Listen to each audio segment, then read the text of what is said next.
با اکثر ساکنان شهر دیوتی پنجکین کارمندان ساحه‌های مختلف خواجه خلق عادت شده است که بخشیده به 30 سالگی استقلالیت دولتی جمهوری تاجیکستان در شهرهای عمومی خلقی فعالانه شرکت ورزند.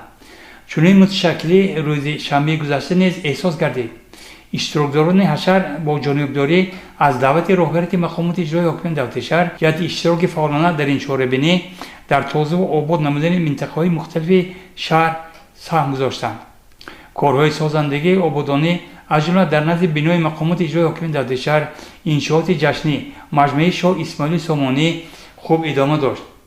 بناکاران این منطقه را توسط مهنت اهلانه به میدان ننگ و ناموس تبدیل داده بودند.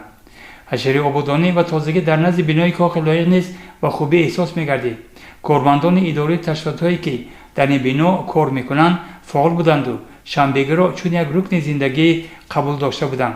امروزها در سراسر جمهوری تاجیکستان عزیز ما بخشیده به 30 سالگی استقلالیت دولتی جمهوری تاجیکستان شنبگی ها گذرانده شده ایستاده است و خوشبختانه امروز شعبه فرهنگ شهر پنجکین به خصوص کتابخانه ملی شهر پنجکین امروز آماده گرفتیم که سرجمعانه هم به شنبگی برایم، چون که این تاجیکستان وطنی ما، خانه ما، اگر خانه ما خودی ما پیش از همه تازه نکنیم همسایه هیچ وقت خانه تازه نمیکنه. خوشایند بود که ساکنان شهر نیز در نزد خانه‌هاشان با کارهای آبادانی مشغول بودند و اشتراک خود را در این کار خیر وظیفه شهروندی خویش می‌دانستند.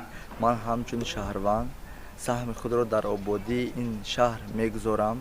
از شهروندان خواهش کرده می‌شود که برای آبادی وطن سهم خود را گذارند.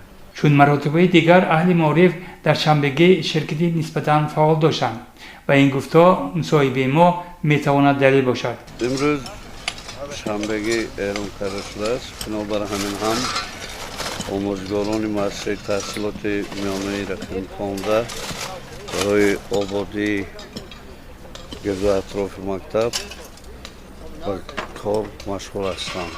بنابر همین هم میخواستیم که تمام مردم برنامه کوچه در حوله خودشون را تازه میکردن، کسی رقم داشته خود را فراموش نباید کنید. جمعیت سهامی کشادی معرفت پرور اگر گوییم که اینجا نبض از همه بیشتر و خوبتر شنبگی احساس میگردید خطا نخواهیم کرد.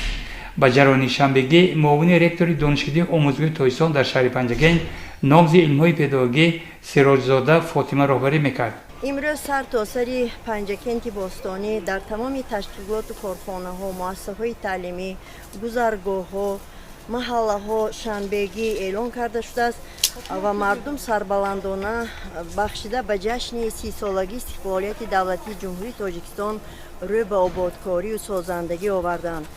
و این رمزی است که زیرا امروز خلق تاجیک با یک تمنیات، با یک سربلندی بزرگ، با یک افتخارمندی به این تشبث بزرگ دست دادند. زیرا امروز با سروری دولت اساسگذار صلح و وحدت ملی پیشوای ملت تاجیکستان روز از روز گل شکفته ایستاده است و ما مردم تاجیک سربلندانه با تمام هستی، با تمام تشبثکاری با جشن 30 سالگی استقلالیت دولتی جمهوری تاجیکستان کمری همت بستیم.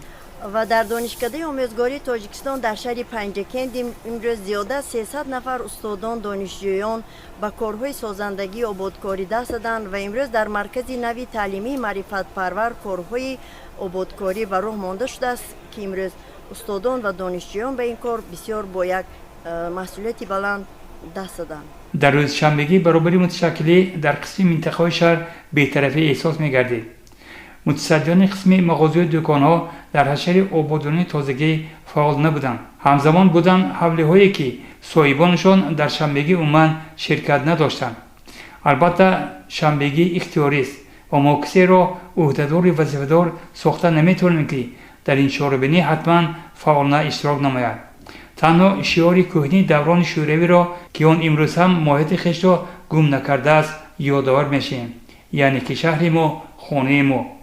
اگر همینطور پس چرا قسم ما شهروندان خانه‌مان را تازه نگاه نمی‌داریم و نگرانیم که کسی از جمله مکتب بچه‌ها میآیند و نزد در حوله‌مان را تازه می‌سازند. باور داریم که من بعد این شعار حجما خورد ولی مضمونا کلان ساکنان شهر دیوت را بی‌طرف نخواهد گذاشت، зеро ин 4 калима ифодагари меҳр, муҳаббат, эҳтиром ва нангу номуси ҳар яке мост нисбати панҷакени бостонӣ чун якгӯши Тоҷикистони азизу муқаддасу соҳибистиқлол. Яздонқул Мавлонов, Диловар Илбердиев аз Шанбеги Умми Халқӣ.